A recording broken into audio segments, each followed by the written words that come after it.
Jadi kita anak SD kelas 6 diajari suruh melukis diri kita sendiri 20 tahun yang akan datang seperti apa. Jika anak-anak SMP dia bisa bertukar pikiran dengan para duta besar. Di usia muda tapi sudah sukses. Apa sih kiat-kiatnya untuk... Selamat datang di podcast pendidikan Al-Karim, the best education for the best generation. Assalamualaikum warahmatullahi wabarakatuh. Halo sahabat Al-Karim semuanya, apa kabarnya? Mudah-mudahan semua selalu dalam lindungan Allah Subhanahu wa taala dan dalam keadaan sehat walafiat ya. Baik, kembali lagi di podcast pendidikan Al-Karim. Hari ini kita akan ngobrol-ngobrol santai kembali seputar pendidikan. Dan hari ini kita sudah kedatangan narasumber yang super spesial. Beliau adalah seorang entrepreneur, kemudian beliau juga seorang praktisi pendidikan. Beliau adalah juga seorang ketua yayasan pendidikan di salah satu universitas swasta yang cukup terkemuka di Bandar Lampung. Siapakah beliau? Sudah bisa nebak sahabat Al-Karim? Ya, kita sambut. Ini dia Bapak Dr. Haji Mahathir Muhammad SEMM. Assalamualaikum Bapak. Waalaikumsalam. Iya, gimana kabarnya Pak hari ini? Sehat, alhamdulillah. Sehat ya Pak. Kita ngobrol santai hari ini ya Pak ya. Iya. Sampai subuh ya. Sampai subuh katanya. Oh, boleh. Oke, santai ya. Baik, Bapak Mahathir. Mungkin sebentar saya memperkenalkan Bapak Mahathir ini. Sahabat Al-Karim, beliau adalah seorang ketua Yayasan Pendidikan Teknokrat. Kemudian juga Wakil Rektor 1 Universitas Teknokrat Indonesia, Dekan Fakultas Teknik dan Ilmu Komputer Universitas Teknokrat Indonesia, dan beliau juga seorang dosen Fakultas Ekonomi Universitas Lampung. Sebenarnya kalau dari sederet tadi yang saya bacakan sudah ketahuan sih sebenarnya kesibukan Bapak. Tapi di luar dari tadi yang saya bacakan sebagai ketua yayasan, wakil rektor dan sebagainya, kesibukan Bapak akhir-akhir ini sedang apa sih Pak? Ya sebenarnya nggak terlalu sibuk lah ya. Nggak terlalu sibuk ya Pak. Karena kan sibuk belum tentu produktif. Betul. Kita berusaha untuk produktif tanpa harus terlalu banyak menyita waktu kita. Sehingga ya sekarang kondisi kegiatan kita ya masih di Teknokrat dan juga di dosen masih di Universitas Lampung yang masih ngajar. Ya Mas, seperti biasalah dosen ada penelitian, ada pengabdian, dan juga ya terus mengembangkan Universitas Teknokrat Indonesia. Oke, berarti masih concernnya semua masih di bidang pendidikan ya Pak ya? Iya. Kemudian pertanyaan yang hadir kemudian adalah Bapak, tadi kan sebagian besar kegiatannya adalah memang di dunia pendidikan. Ya. Apa sih Pak yang melatar belakangi Bapak kemudian tertarik untuk terjun di dunia pendidikan? Ya sebenarnya kan tertarik itu karena orang tua saya juga memang pendiri Universitas Teknokrat Indonesia. Jadi ya dibilang tertarik, bukan tertarik juga sih ya, karena memang dari kecilnya itu sudah biasa bersama-sama membangun Teknokrat. Ya. Jadi memang saya starting point-nya bukan hanya dari langsung tiba-tiba jadi dosen. Ya kalau Pak Karim tahulah, karena dulu sama-sama seperjuangan sebenarnya di Teknokrat ya. Tapi luar biasa beliau juga hebat, udah punya sekolah sendiri sekarang. Jadi memang awal-awalnya ya starting point-nya juga saya dari cleaning service juga. Jadi maksudnya dulu ketika Teknokrat itu mulainya dari kursus, jadi sama-sama mbak-mbaknya lah ibaratnya ya, ketika mereka harus bersih kelas. Ya saya juga ikut bersih-bersih kelas juga dari mulai SD gitu ya, ikut bersih-bersih kelas. Kemudian jadi satpam juga bahasanya kalau misalnya Teknokrat itu ngebuka gitu ya, saya ngebuka gitu. Saya tidur di situ. Kemudian saya jangan nutup. Jadi kemudian sopir juga gitu ya. Jadi kalau kita marketing kemana-mana, saya jadi sopirnya. Ya jadi sopir udah mulai dari SMP lah ya. Kerja yang menurut ya masih bisa lah kita bawa mobil ke luar kota dan sebagainya. Kemudian juga jadi ya membagikan brosur, presentasi di sekolah-sekolah ya sama Pak Karim juga lah. Sama-sama kita ya seperjuangan. Ya beliau banyak bantu saya dulu. sampai sekarang juga masih banyak bantu saya, bahkan jadi mentor saya juga. Saya banyak belajar dari Pak Karim. Nah, jadi kemudian selain itu juga saya ya jadi satpam juga, maksudnya adalah cerita-cerita misalnya harus mengamankan juga ada pernah kecurian dan sebagainya juga. Jadi jaga kampus gitulah. Kemudian juga baru saya naik jabatan sebagai dosen itu sebagai asisten dulu kelas 3 SMP, kemudian kelas 1 SMA saya sudah mulai ngajar. Pada saat itu masih kursus 1 tahun juga saya mengajar. Biasanya saya kelas ngajarnya sore dan malam, jadi pulang sekolah saya ngajar. Kemudian baru masuk ke manajemen ketika saya S1. Jadi saya sudah masuk di perencanaan, kurikulum, jadi ikut membahas dengan para ketua jurusan dan seterusnya sampai sekarang. Jadi memang bukannya tertarik kepada pendidikan gitu ya, tapi memang karena dari kecilnya itu kita bahkan memang tinggalnya kan di ruko ya, dulu kan masih kursus jadi di ruko ya, tinggalnya itu di situ. Jadi kita memang seharian itu ya hidup kemudian bergaul di lingkungan pendidikan. Jadi memang sampai sekarang ya seperti itu. Ya, alhamdulillah. Jadi kalau tadi dengar cerita dari Bapak, sebenarnya kalau melihat ini kan beberapa informasi saya dapat dari sosial media Bapak ya. Jadi kalau dilihat dari segudang pengalaman dan juga prestasi yang sudah Bapak torehkan gitu. Tadi Bapak menyebut bahwa Bapak pernah juga jadi cleaning service gitu ya Pak. Pernah juga jadi satpam gitu. Ternyata Bapak pernah juga mengalami titik-titik di mana masa-masa seperti itu ya Pak. Jadi bukan titik-titik di masa seperti itu, bukan. Sebenarnya saya hidupnya senang bahagia, cuma karena memang kayak saya tinggalnya mulai di usaha, jadi saya dilibatkan. Jadi tapi tanpa harus dipaksa, tanpa harus disuruh. Jadi saya melibatkan diri saja gitu. Jadi karena saya tinggalnya di ruko tempat teknokrat itu perkuliahan ya, saya tidur di situ ya. Ketika pagi ada yang bersih-bersih, saya ikut bersih-bersih. Kemudian juga ketika malam saya harus jadi tata usaha juga, saya jadi tata usaha. Nah, tapi yang saya pelajari adalah saya melakukan itu bukan dengan rasa susah atau merasa minder atau apa ya, memang having fun aja lah. Karena SD, SMP, SMA ya having fun aja, kita membantu orang tua lah bahasanya sebisa kita. Nah, tapi pengalaman-pengalaman itulah yang membuat kita juga paham, mengerti bahwa sampai kalau misalnya ada cleaning service nih sekarang bersihin kelas misalnya, saya tahu bagaimana cara membersihkan yang efektif dan yang bagus gitu ya. Kadang-kadang saya juga ya ajarin ini loh cara ngelap yang baik gitu, ngelap kaca yang bersih gitu, seperti itu. Saya udah bisa mencontohkan gitu ya. Dan dengan seperti itu kan kita dibangun memang karena kita dulunya cleaning service dan sampai sekarang gitu ya. Jadi cleaning service itu bukan prosesi, tapi itu sebagai karakter sebenarnya. Bahwa kita tidak suka melihat yang sesuatu yang kotor, yang acak-acakan, yang berantakan.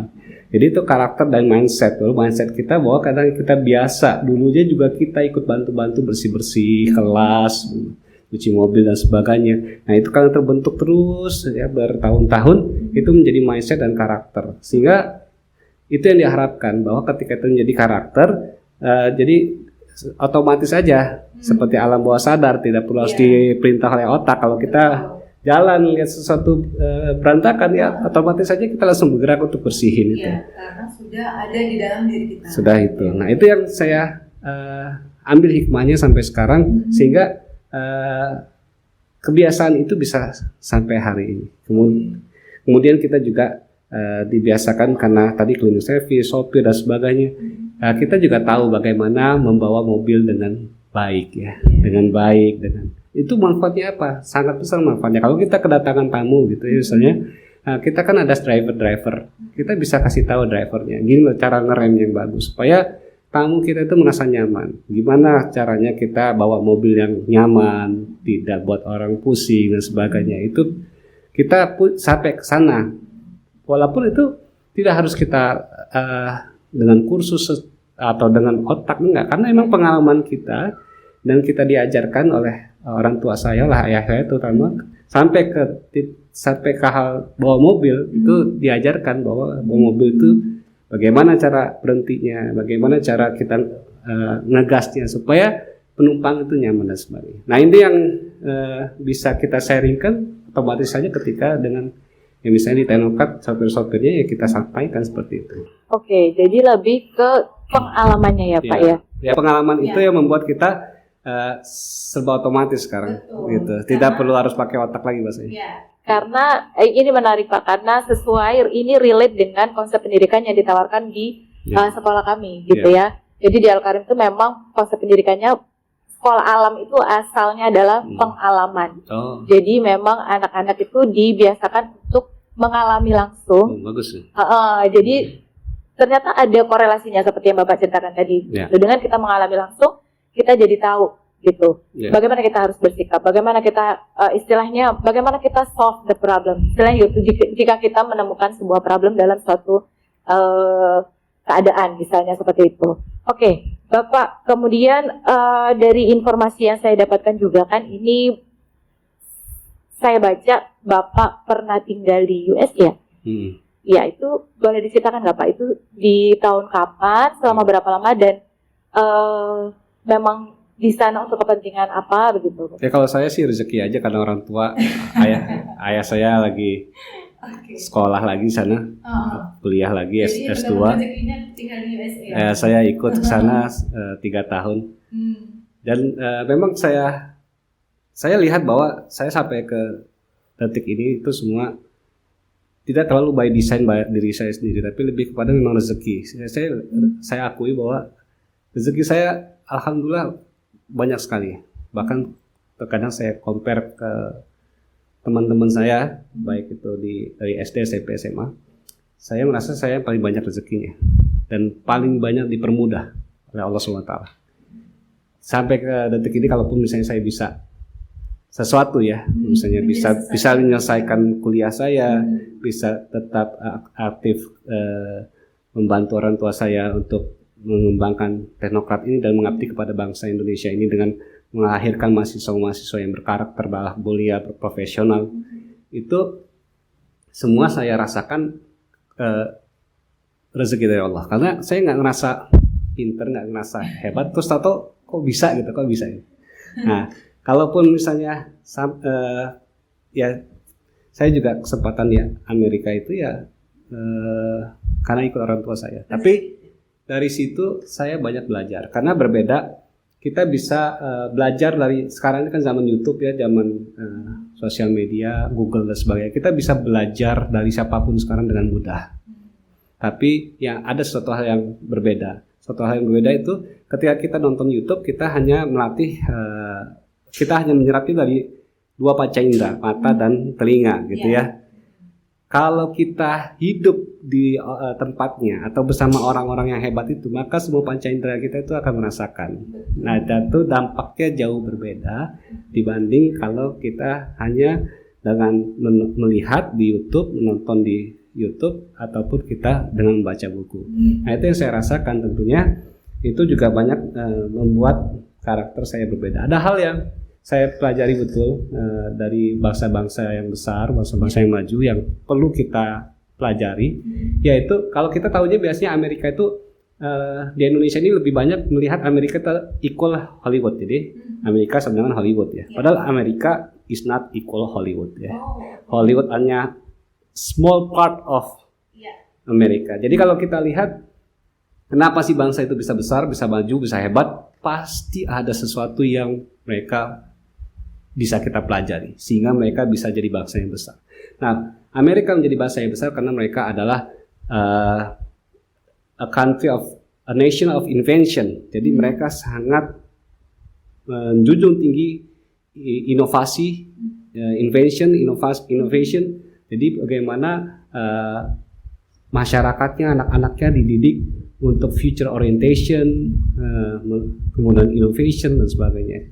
Sebagai contoh, ketika saya, ya karena saya di sana SD SMP ya, selama 3 tahun saya merasakan SD pada saat itu SD di pelajaran art ya, art itu menggambar art. Suatu saat gurunya itu minta anak-anaknya untuk menggambar gitu ya. Oke, kita udah seru lah ya, karena gambar apa kita. Kemudian gurunya minta, oke, students, kids, you have to draw yourself.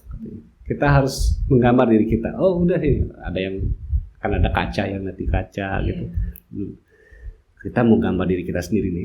Wait a minute, kata gurunya. Not to draw yourself right now, but to draw yourself 15 to 20 years from now. Jadi kita anak SD kelas 6 diajari suruh melukis diri kita sendiri 20 tahun yang akan datang seperti apa. Gitu. Jadi saya menggambarkan diri saya pada saat itu, saya masih ingat pakai jas, pakai dasi, kemudian di belakangnya ada pesawat pribadi, ada gedung banyak dan sebagainya. Gitu. Nah, setelah anak-anak itu menggambar 20 tahun yang akan datang mereka seperti apa, saya masih ingat teman-teman saya juga ada yang gambar, bahkan ada yang gambar anaknya, istrinya gitu ya.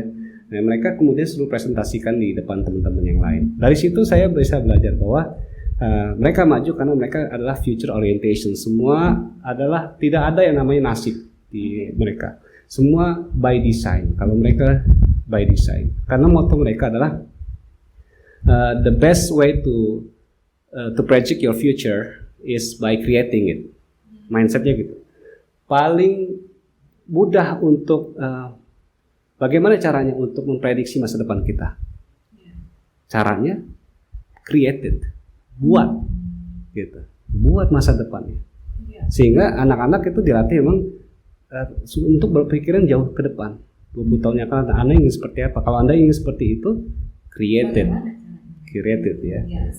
Do it, created gitu ya. Ya udah, jadi seperti itu. Kemudian kalau kita lihat juga di theme park ya, ataupun bahasanya kayak Dufan-nya Amerika gitu ya. Selain daripada Disney World ya, yang di sana kan ada Epcot Center, ada MGM Studios, ada NASA gitu ya. Jadi theme park-nya itu tidak hanya kayak main jet coaster gitu dan sebagainya, nggak cuma seperti itu saja, tapi ada tempat-tempat di mana kita tuh dibawa ke masa depan gitu ya. Bagaimana meng-create masa depan, seperti apa sih masa depan, bagaimana kehidupan di bulan, di Mars, di planet dan sebagainya. Makanya Hollywood juga banyak menghasilkan film-film future ya, kayak Star Trek dan sebagainya, dan itu dijadikan sebuah seperti game ya, sebuah permainan kayak jet coaster tapi theme-nya Star Trek gitu ya. Ya, jadi memang anak-anak itu dibawa, oh begini loh, this is your future gitu, inilah masa depan seperti ini, sehingga mereka terbiasa untuk berpikir bagaimana membangun masa depan.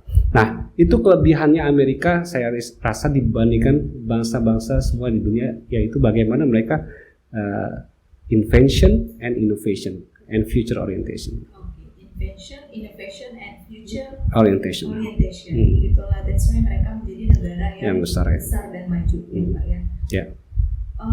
Menurut Bapak bisa nggak itu diaplikasikan di negara kita?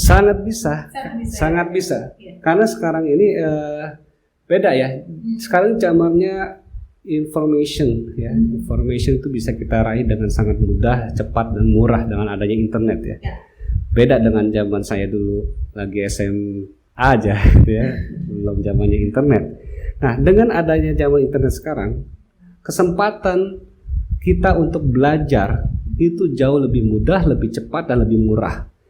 Jadi kalau zaman saya SMA atau zaman saya dulu kuliah, orang mau maju harus kuliah, harus sekolah formal, harus kuliah formal, harus mengeluarkan uang banyak untuk beli buku atau ikut seminar yang cukup mahal. Nah, sekarang dengan adanya akses YouTube, saya kadang-kadang, makanya saya ini termasuk yang agak minder sekarang untuk ngajar sama podcast ya. Beda dengan ketika saya dulu masih S1. Karena saya dulu masih S1, jujur ya, saya udah ikut seminar-seminar di tingkat nasional. Baik itu seminar entrepreneurship, seminar leadership, di mana seminar-seminar itu ya cukup mahal harganya, dan tidak sebuah terutama di usia saya itu, terutama lagi di Lampung, pernah mengikuti pelatihan-pelatihan atau seminar-seminar itu, sehingga saya pede. Ketika saya S1 ini pasti belum pernah dapat deh. Jadi ada rasa pede. Belum pernah dapat nih. Konsep seperti itu tuh nggak gampang. Saya harus kursus, harus pelatihan mahal. Ada effortnya Nah, dulu. tapi saya bisa sharing gitu kan dengan yang sahabat. Kalau sekarang, waduh, mereka ini jangan-jangan lebih jauh lebih pintar dari saya. Atau saya jadi berpikir, ngapain sih dengerin orang ini? Di YouTube kan banyak yang lebih hebat ya. Makanya ketika saya ke Pak Karim, podcast dong, podcast apaan sih? Ngapain? Itu di YouTube udah banyak orang-orang yang hebat, ngapain sih ngundang kayak gitu? Gak usah gitu ya. Jadi sekarang itu anak-anak udah bisa lebih banyak. Ya contoh juga anak saya ya sekarang dia udah ikut webinar banyak betul. Dia berpartisipasi webinar, terutama dia sangat tertarik dengan politik dan diplomasi. Jadi dia dengan politik. Ya. Berapa tahun? ya dia SMP kelas 1 ya. Oh, SMP kelas 1. SMP kelas 1 sudah ketertarikan Iya. dunia politik dan Politik diplomatik karena memang andung dia itu sekarang kan diplomat atau duta besar di Kuba sekarang. Itu adiknya ayah itu sekarang jadi duta besar. Jadi dia banyak terinspirasi. Kakeknya dulu juga duta besar di Eropa gitu ya.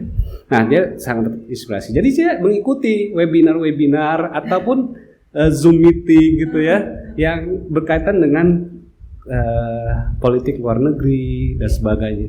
Nah, itu kan berarti dulu di zaman kita nggak bisa dong punya akses ke situ. Dengan sekarang mereka bisa punya akses ke situ. Jika anak-anak SMP dia bisa bertukar pikiran dengan para duta besar, para mahasiswa luar negeri. Karena peserta-pesertanya itu kan hebat-hebat atau pada para orang-orang yang hebat. Mereka bisa langsung bertukar pikiran. Bahkan ya kadang-kadang ya karena anak saya itu SMP terus tapi pakai jas ketika Zoom nggak kelihatan kayak anak SMP kan gitu, jadi diladenin dia. Kalau dia nanya ya dijawab atau bahkan dia dapat kenalan terus ngobrol-ngobrol gitu. Tapi kadang-kadang sedih ya ketika kan anak-anak kan jujur, ketika akhirnya ditanya kamu sekolah kuliah di mana, dia bilang saya masih sekolah. Oke, kelas berapa? Kelas 1 SMP. Terus jadi kayak langsung partnernya itu jadi nggak serius lagi gitu. Dia juga ngomong kok jadi malah dia dianggap remeh karena rupanya shock juga partnernya. Kok saya ngomong sama anak SMP. Nggak banyak orang yang menerima partner diskusinya itu dilihat bukan dari kemampuan dia diajak diskusi, tapi masih dilihat daripada dia ini umur berapa sih, sekolahnya kelas berapa. Tapi itu memang kalau menurut saya ya Pak, memang sering terjadi sih di dunia kenyataan memang Pak. Jadi beberapa kali juga kebetulan kan saya memang alhamdulillah di sini dipercaya jadi salah satu leader juga. Jadi beberapa orang tua itu sempat kalau nanya usia gitu ya, berapa sih gitu. Oh udah jadi iya kan? Padahal masih 19 kan? Masih 19 lah, iya masih 19. Jadi seolah-olah masih kecil ya gitu ya Pak. Tapi psikologisnya seperti itu, tapi masih kecil, masih awet muda, masih muda. Masya Allah. Iya, masih 19 tahun ya. 19 tahun. Ini pujian atau apa ini? Agak ngeri saya. Baik, Bapak, mungkin ini terakhir ya Pak di bincang-bincang kita kali ini, karena mengingat Bapak Mahathir ini kan kita sangat ngatur schedule-nya itu luar biasa sahabat Al-Karim. Nggak ada. Gimana Pak? Sebenarnya nggak ada istilahnya sibuk. Istilahnya bukan sibuk apa enggak. Kita jadi prioritas apa enggak. Itu aja. Kalau kita jadi prioritas pasti ada. Jadi kalau nggak prioritas ya sibuk aja. Nggak sibuk juga lagi sibuk ya. Namanya nggak prioritas. Nah, karena Karim ini prioritas utama saya. Saya nggak ngomong-ngomong apa lagi ya pokoknya. Walaupun saya ngapain lagi sih di YouTube banyak tuh motivator hebat. Karim lebih hebat, ngapain lagi podcast gitu ya. Tapi setiap orang pasti punya part di mana bisa dijadikan pelajaran Pak. Beda-beda pasti gitu. Antara Abi Karim dengan Bapak pasti ada partnya di mana Pak Mahathir ini bagian ininya yang bisa kita ambil pelajarannya gitu. Banyakan dia lah. Kebanyakan karena di sini kan Pak ya. Kalau di sana beda lagi. Oke, Pak Mahathir, mungkin ini terakhir ya. Closing statement Bapak untuk sahabat-sahabat Al-Karim di luar sana yang kalau melihat Bapak ini kan masih, kalau Bapak tadi bilang saya 19 tahun, Bapak 25 lah ya. Iya. Ya. Boleh lah. Boleh lah ya, umurnya masih 25 tahun gitu. Di usia muda tapi sudah sukses. Apa sih kiat-kiatnya untuk sahabat Al-Karim di rumah semua yang juga ingin ingin jadi sukses di usia muda? Baik, sekali lagi saya ucapkan terima kasih terutama kepada podcast Pendidikan Al-Karim ini yang sudah mengundang saya di sini. Untuk sebenarnya saya kesini itu motivasinya bukan sharing di podcast. Saya motivasi datang ke sini, saya pengen belajar di Karim. Makanya saya datang, terus saya udah lihat sekolahnya, terus saya belajar. Nah, intinya adalah ini bagi kita semua nih, terutama yang masih muda-muda, ayo kita terus berjuang untuk keep growing ya, stay foolish, stay hungry. Maksudnya adalah jangan pernah merasa kita pintar, terus belajar, terus berkarya, terus berjuang. Kemudian jangan terlalu peduliin kata orang gitu ya. Jadi kita harus udah tahu kita ini mau kemana. Terus kita kerjakan aja yang menurut kita memang itu akan mendekatkan diri kita ke arah yang kita tuju. Walaupun orang banyak yang misalnya pesimis atau ngapain kayak gitu, nggak bakal berhasil dan sebagainya, biarin aja. Kita keep going, keep growing, and keep learning. Itu, terima kasih. Baik, terima kasih banyak Bapak Mahathir, Masya Allah sudah meluangkan waktunya hari ini. Tadi kalau Bapak bilang kan sebenarnya nggak ada orang sibuk, adanya prioritas. Ya. Kalau kita termasuk prioritasnya, ada aja pasti waktu. Iya, ini Alhamdulillah. Prioritas. Alhamdulillah. Kita termasuk prioritas ini ya tim ya. Terima kasih banyak Bapak sekali lagi sudah hadir. Semoga Bapak selalu sehat. Amin. Kemudian selalu istiqomah untuk membangun pendidikan yang lebih baik di Indonesia, khususnya di Bandar Lampung ya Pak ya. Kemudian salam untuk keluarga di rumah, untuk istri dan anak-anak ya Pak ya. Mudah-mudahan kita bisa ketemu lagi di lain kesempatan untuk membahas tema yang berbeda. Baik. Oke, terima kasih banyak Bapak atas waktunya. Iya. Baik sahabat Al-Karim, demikian pembicaraan yang sangat luar biasa ya kita dengan salah satu tokoh yang ada di Bandar Lampung ini. Mudah-mudahan yang tadi disampaikan oleh beliau bisa menjadi motivasi dan juga inspirasi bagi kaum muda semua di sana yang juga ingin sukses di masa muda seperti Bapak Mahathir Mohamad. Terima kasih banyak sekali lagi sahabat Al-Karim, kita berjumpa lagi di lain kesempatan. Assalamualaikum warahmatullahi wabarakatuh. Baik.